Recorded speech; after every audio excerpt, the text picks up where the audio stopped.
Ouh! Salut! Vous me voyez? Vous me voyez pas? Bon, j'arrête de rigoler alors. Salut les amis, un nouveau numéro de Clairement Immobilier. J'arrête de rigoler parce que l'heure est grave. C'est un peu comme les agents immobiliers. On les entend mais on les voit pas. Et là, ils auraient bien besoin de prendre la parole. Un grand nombre de mesures ont été annoncées par Madame la Ministre du Logement et par Monsieur le Président de la République concernant l'encadrement des agents immobiliers. Après quelques coups de téléphone, j'ai cru comprendre que les agents immobiliers ne l'entendaient pas du tout de cette oreille. Allons faire un petit tour de 3 agents immobiliers représentatifs pour y voir clair sur le sujet. A tout de suite.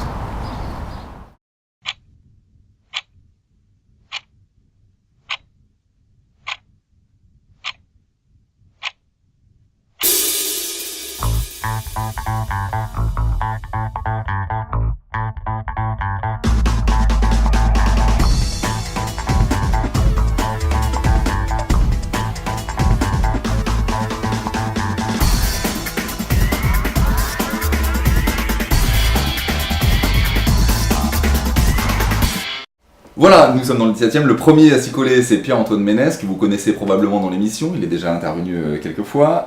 Pierre-Antoine, merci d'avoir accepté notre invitation aussi rapidement. Bonjour et merci de venir.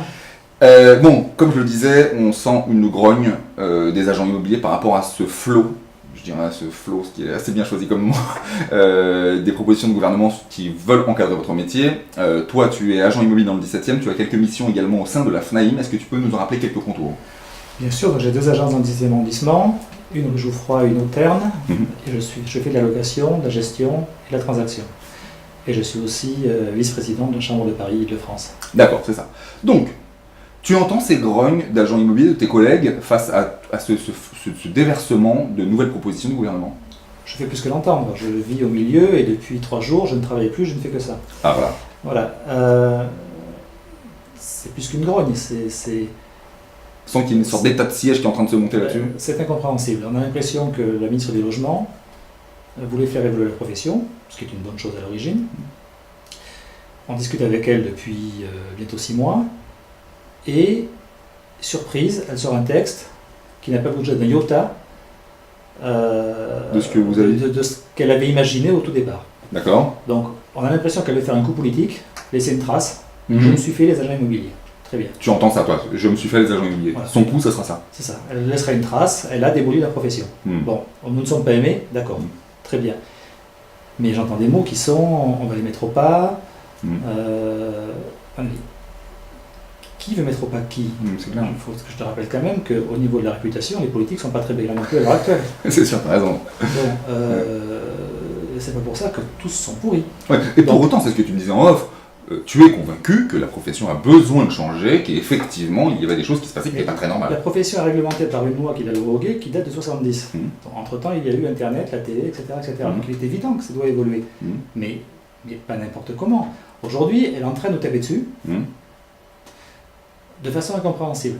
C'est-à-dire qu'elle se dit, elle clive. Une fois de plus, on avait les entrepreneurs, les salariés, maintenant on a les propriétaires et les bailleurs. Et pardon, les propriétaires et les locataires. C'est une de ces mesures. Voilà, entre autres. Le grand volet de la mesure, c'est je vais supprimer, pour fluidifier le marché, je vais supprimer les honoraires donnés par les locataires aux agents immobiliers. Mais on amène un service. On est rémunéré pour le service qu'on amène. Alors peut-être qu'à notre décharge, on devrait mieux expliquer le métier qu'on fait. Mais un exemple, tout simple. Avant qu'un appartement arrive chez moi en location, j'en ai vu plusieurs. Mon job, je suis commerçant. Donc mon métier, c'est d'avoir une vitrine le plus remplie possible d'appartements à louer pour le marché qui nous occupe aujourd'hui. Donc je vais voir des appartements, je vais convaincre des propriétaires. Tu vas sélectionner. Sélectionner. Je vais m'assurer que les appartements sont bien propriétaires qui me les donnent à louer. Je vais convaincre des propriétaires qu'il faut remettre un appartement en état, etc. etc. Donc, la demi-heure de visite que je vais faire avec un locataire qui va signer, entre-temps, j'en aurais peut-être fait d'ailleurs 2, 3, 4, 5, 6, 7, 8, j'aurais sélectionné les dossiers, mais avant tout ça, j'aurais vu peut-être 3, 4, 5, 6, 7, 8, 10 appartements. C'est ça. Donc, mon métier, c'est de présenter un panel d'appartements à des locataires. C'est pour ça que le locataire me paye. On a reproché à plein d'agences, et je le comprends très bien. J'ai des confrères qui se comportent mal, qui prennent les locataires 10 par 10, et qui les coincent dans l'escalier, et c'est une fois d'empoigne.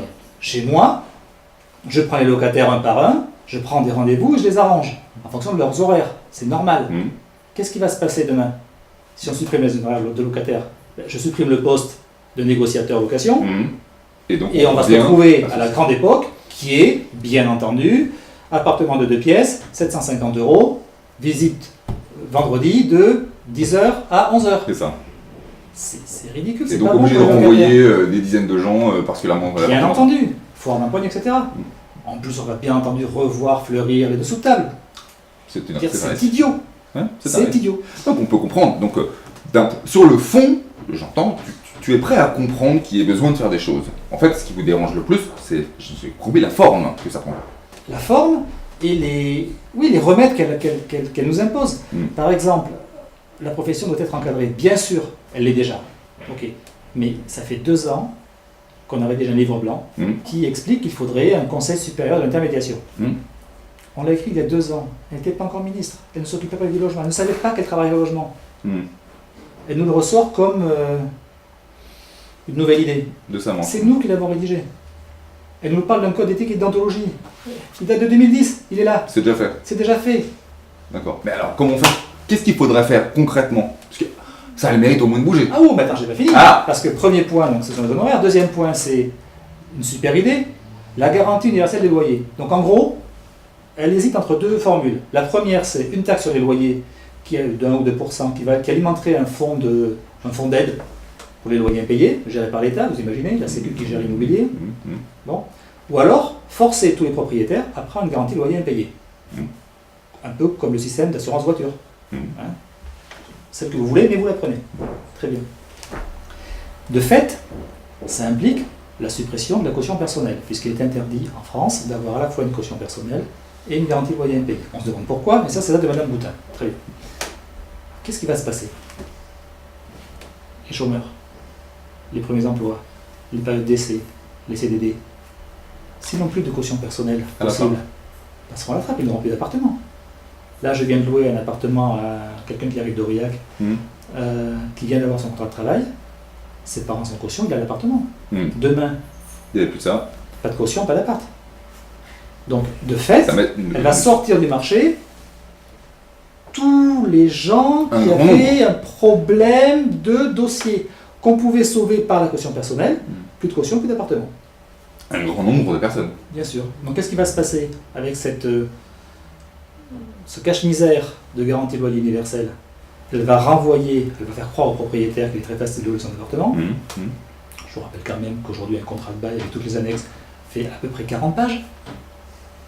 D'accord? Et bien entendu, ces appartements qui vont repartir dans un premier temps vers les propriétaires seront, on le sait tous, moins bien agencés, moins bien gérés, il y aura plein d'abus. Donc d'un côté, elle supprime les marchands de liste, qui est une escroquerie, très bien, et d'un autre côté, elle nous empêche de faire notre métier. Et je vous rappelle qu'en plus en ce moment, on est quand même moins de 30% de volume. Oui. Nous. En plus, c'était le moment. C'était pas vraiment le moment de venir nous taper sur la tête. Oui, c'est sûr. Alors, on parle depuis tout à l'heure des loyers et des locataires. Il y a une autre mesure là qui vient de paraître, c'est cette fameuse abattement sur la plus-value. Qu'est-ce que tu en penses de ça? On est tous pour, bien entendu. Je vous rappelle un bon point, ça. Un bon point, oui et non, parce que je me demande si c'est pas une espèce de contre-feu lâché pour les propriétaires pour éviter qu'ils prennent notre part, qu'ils viennent de notre côté. Selon notre président, ça vise à fluidifier le marché. Mais je vous rappelle quand même que la taxe sur les plus-values, même si c'est Fillon qui l'a mise en place avant de partir, la surtaxe, elle date du gouvernement Hollande. La taxe au-dessus de 50 000 € de plus-value, etc., c'est notre président qui l'a mis en place. C'est lui qui parle aujourd'hui de fluidifier le marché, de blocage du marché. Un truc tout bête. Vous savez que les revenus tirés de la mairie de Paris, c'est le droit de mutation, parce que la Paris, c'est à la fois une commune et un département. Donc, les revenus tirés des droits de mutation sur Paris ont baissé de 30% depuis 1 an et demi. 30% de moins. C'est amusant. Donc, ils ont augmenté l'impôt, ils ont 30% de moins de revenus.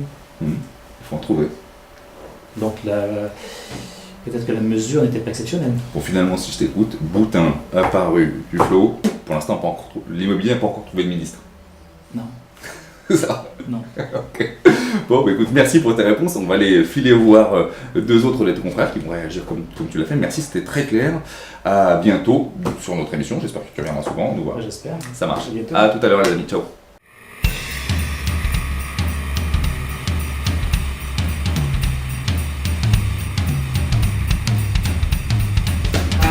Bien, les amis, écoutez, nous avons fait quelques mètres, puisque nous étions dans le 17e, le temps de rejoindre Neuilly. Aujourd'hui, un nouveau dans l'émission qu'on n'a jamais vu. Merci Jean-Louis. Donc il s'agit de Jean-Louis Sadone, qui nous fait l'honneur et la gentillesse d'avoir répondu assez rapidement à notre demande, parce que c'était un petit peu timé, mais effectivement, l'enjeu fait parfois qu'on doit se voir rapidement. Jean-Louis, est-ce que tu peux te présenter aux gens qui nous regardent et savoir d'où tu viens et ce que tu fais ? Bonjour à tous et merci à ton émission pour d'abord son côté sympathique. Eh bien, c'est sympa. Oui, c'est important de parler à ceux qui nous écoutent et ceux qui nous entendent et qui nous liront. Il est important de dire que l'on parle. Aujourd'hui, l'agence Sadone s'est installée à Neuilly depuis 30 ans. D'accord. Nous sommes, ma sœur et moi, associés depuis l'époque et nous travaillons dans la transaction immobilière, bien sûr, mais aussi beaucoup l'administration de biens. Donc évidemment, les sujets qui nous concernent aujourd'hui sont très importants et tu l'as dit. Eh bien, j'en viens là, c'est clair que tu le sais. Parler. Alors, justement, comme tu le dis, on sent que ça sent le souffle en ce moment. Il se passe beaucoup de choses et justement, je voulais t'avoir en tant qu'analyste de la situation. Est-ce que l'heure est grave pour la profession d'agent immobilier ? L'heure est grave, non, parce que de toutes les façons, je pense qu'il y a des mesures qui sont prises, qui vont être peut-être prises ou peut-être pas prises. Madame Duflot dit elle veut restaurer la confiance des consommateurs, elle veut limiter les abus, elle veut de la transparence, contrôler l'exercice du métier, etc. Je pense qu'à mon avis, elle se trompe totalement de débat, absolument.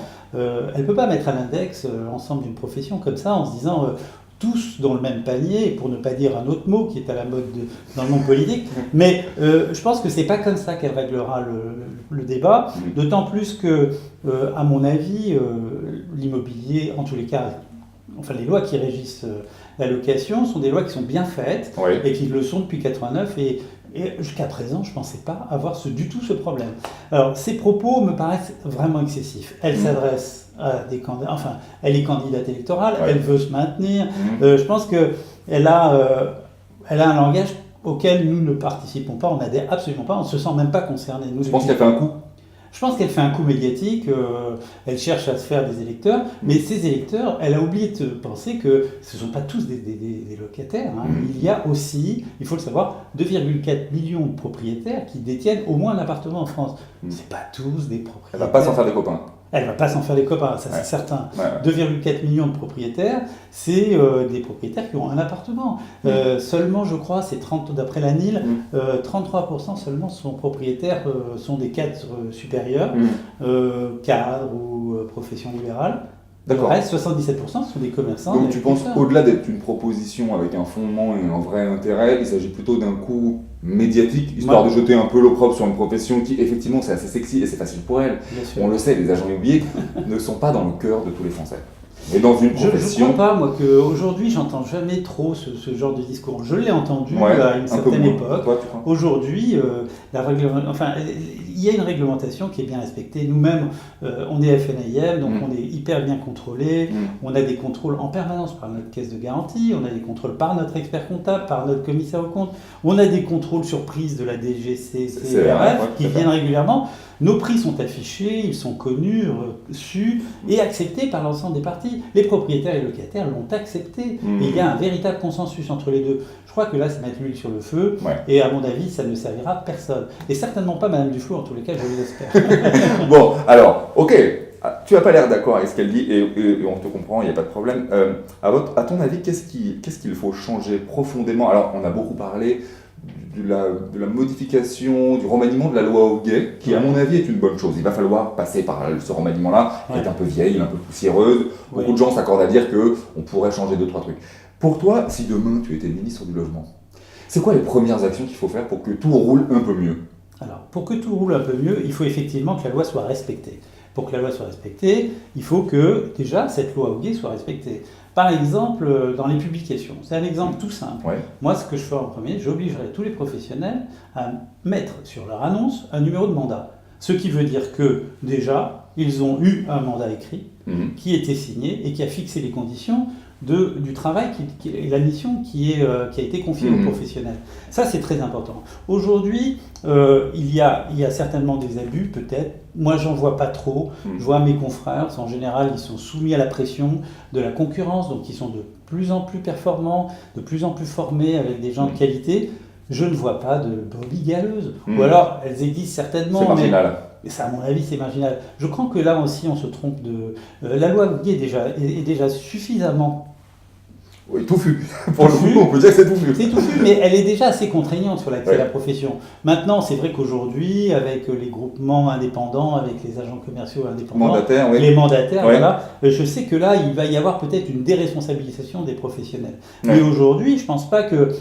cela, peut-être qu'il faudra peut-être vérifier. Mais les professionnels qui exercent leur métier, comme moi, qui ont... Les vitrés, ce qu'on appelle les vitrés. Les vitrés ont des cartes professionnelles, ont des négociateurs salariés ou VRP ou agents commerciaux, mais en tous les cas qui sont bien référencés, qui sont inscrits à la préfecture. Je crois qu'il y a notre métier déjà largement. Moi, je dirais qu'au contraire, il faudrait un petit peu alléger cette loi qui me paraît très très lourde pour l'accès aux professionnels. Un contrôle, c'est très bien, il faut qu'il y ait un contrôle, c'est évident. Mais parle quand même sur l'ensemble des professionnels. Bien entendu. On parle quand même, quand on parle d'immobilier, on parle de grosses sommes d'argent, de projets de vie, de choses comme ça. Il est important que notre profession soit encadrée, comme tu le rappelles, au quotidien. La DGCCRF, on en a parlé, visiblement, elle a un petit peu les yeux sur les agents immobiliers. Je pense qu'il y a eu quelques débords il y a quelques années. On subit toujours cette image-là. Aujourd'hui, on le voit en se rencontrant et en rencontrant beaucoup de tes confrères de votre calibre, que effectivement, comme tu le rappelais, il n'y a pas péril dans la demeure et que effectivement, on se trompe peut-être un peu de combat et qu'il faut régler le problème du logement avant de jeter l'opprobre sur une profession. Exactement. Moi, je pense que tu as résumé parfaitement. Bravo. C'est ça. On veut chercher à jeter l'opprobre sur une profession, alors que la profession ne fait que croître dans la qualité de l'opinion publique. Et je crois qu'au contraire, notre part de marché, d'ailleurs, augmente. C'est éprouvé par les chiffres, arrêtés. Notre part de marché augmente, donc les professionnels sont de plus en plus impliqués avec une meilleure qualité de professionnalisme. Et je pense que ça se fait par lui-même. Et c'est pas parce que Madame Duflot aura décrété qu'il y a, je la cite, limiter les abus et restaurer la confiance, enfin tous ces mots qui me paraissent absolument excessifs par rapport à la situation des professionnels. Très bien. Merci pour ta clarté, Jean-Louis. C'était un plaisir de t'avoir dans l'émission. On espère te revoir très souvent. Je suis à ta disposition. Les amis, on se retrouve dans quelques minutes. Je vais chez Laurent Demeure, le patron de Coldwell Banker, toujours pour ces questions et ces problématiques soulevées par Madame la ministre, Madame Duflot. A tout de suite. Salut, merci Jean-Louis. Ciao.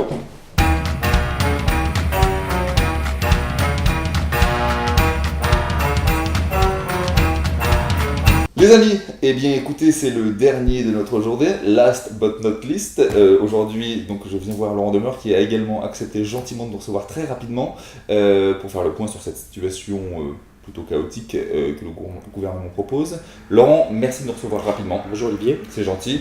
Donc comme tout le monde, j'imagine que tu as entendu tout ce qui se passait, François Hollande hier sur le Capitole, et puis ensuite nous avons, ensemble, nous avons également Cécile Duflot qui en rajoute des couches, donc des salves, comme quoi il faudrait recadrer cette profession, réguler également pour les locataires les honoraires des agents immobiliers, refonte totale des lois. Qu'est-ce que tu en penses? C'est grave, c'est pas grave? Je pense que la profession d'agent immobilier est aujourd'hui un peu dans l'œil du cyclone. Voilà. Beaucoup de gens en parlent, beaucoup de gens veulent la réformer, mais beaucoup de gens ne la comprennent pas. Bien sûr, il y a des dérives et quelquefois ces dérives sont inacceptables, mais ces dérives sont excessivement minoritaires. C'est sûr, c'est marginal. Ouais. La plupart des agents immobiliers que je connais sont des gens super, sont des gens honnêtes, sont des gens qui font très bien leur travail et dont les clients sont très satisfaits. Bien sûr. La plupart du temps, les clients, quand on leur pose une question, ils vous disent ah oui, mais les agents immobiliers, mais je dis mais celui avec qui vous êtes travaillé, ah mais le mien il est super. Ouais, c'est ça. Et ce sont des gens super. D'accord. Mais alors pourquoi aujourd'hui l'État veut vous contrôler?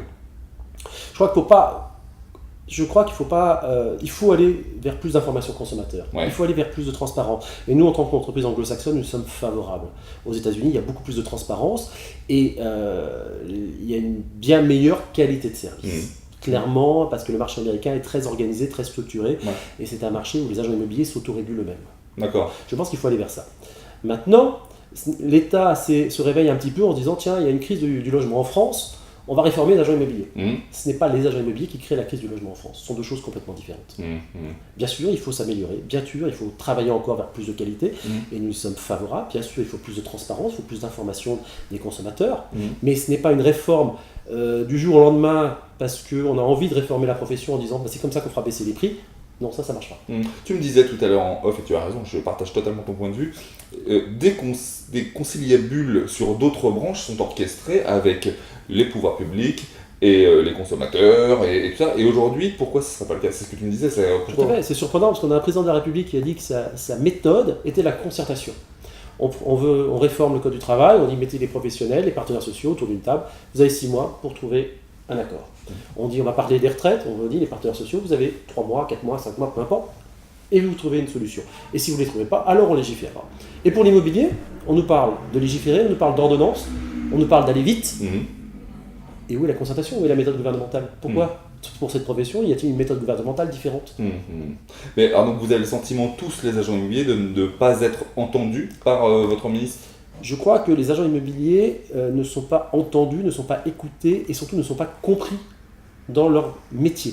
Donc il faudrait plus d'informations sur les agents immobiliers et le métier d'agent immobilier. Oui, le métier d'agent immobilier est très mal connu. Il y a beaucoup de gens, et c'est peut-être la faute des agents immobiliers, qui ne savent pas communiquer là-dessus. Le métier est très mal vu parce qu'il est mal connu et mal interprété. Et quand on voit des débats à l'Assemblée, comme il y a eu sous le précédent gouvernement et sous la précédente législature, des débats où on nous disait que l'intérêt de l'agent immobilier c'était de prendre un mandat et de le gagner dans un tiroir, il ne gagne pas d'argent. Il investit du temps, il investit son argent. Si c'est pour ne pas en gagner, ça ne sert à rien. C'est bien. Tu nous parlais également d'une problématique qui pour toi découle de beaucoup de problèmes également, c'est la confusion entre le mandat simple et le mandat exclusif. Toi qui es plutôt anglo-saxon, effectivement, on ne voit pas ça du tout en Angleterre. Tout à fait. Je dirais que le mandat simple n'a pas de logique. On ne peut pas être plusieurs personnes à représenter quelqu'un. Si demain tu veux que j'aille te représenter pour faire une opération de banque, tu ne vas pas demander à 10 personnes de se présenter à l'opération de guichet. Si demain je vote en Paris 8e, comme nos bureaux ici, pour un député, je ne veux pas avoir 10 députés pour me représenter. J'ai un député, un seul mandat. Donc le mandat simple crée et perturbe le marché, crée une confusion et organise non pas une compétition entre les agents immobiliers, contrairement à ce que certains pourraient croire, mais une compétition entre les acquéreurs et les locataires. Ce mandat simple oblige les consommateurs à prendre des décisions, les yeux bandés en ne disposant pas de toute l'information nécessaire. Voilà pourquoi il y a un problème. Je crois qu'il faut arriver, comme dans les pays anglo-saxons, un agent immobilier représente le vendeur ou le propriétaire, un agent immobilier représente l'acquéreur ou le locataire. Deux agents immobiliers dans une opération immobilière. Deux agents immobiliers dans une opération immobilière, et chacun défendant les intérêts de leurs clients. Bien sûr, je le disais moi en guise de boutade, mais effectivement 2 boutins est apparu du flot. Sur les 3, il y en a un que tu retiens ou pas? Non. Bon, je te remercie beaucoup d'avoir répondu à nos questions, c'est sympa. On y voit un peu plus clair depuis ce soir. Merci à Laurent Demeure. Vous pouvez retrouver les informations sur Coldwell Banker France et Monaco sur son site. On souhaite longue vie au réseau, bien entendu. À bientôt les amis pour d'autres opérations immobilières. Salut.